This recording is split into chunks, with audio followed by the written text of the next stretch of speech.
Yun. Ano po? So, mula rin sa linya, naikabit na natin, okay? So, yun yung kabit na nung Bili at saka Eldoro, Bimiko.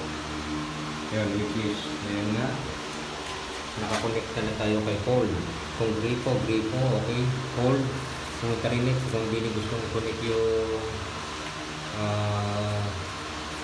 para sa Paul na isa, pwede, okay?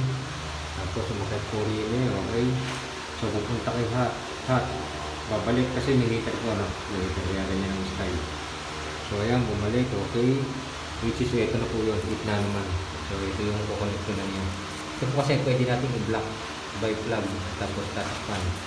Wala nang pong problema. Tsaka ito, marami po kasing design ng shower na stainless ngayon. Tatlong klase, multi, isang direct at isang with flexible hose. Ano po?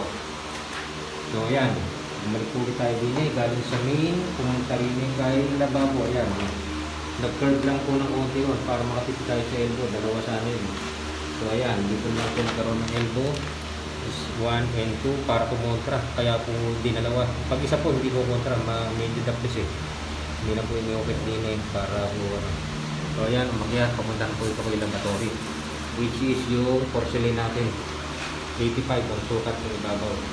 So kung ano pong klase yan, malalaman natin sa pagka nakatiles niya. So may makakabit. So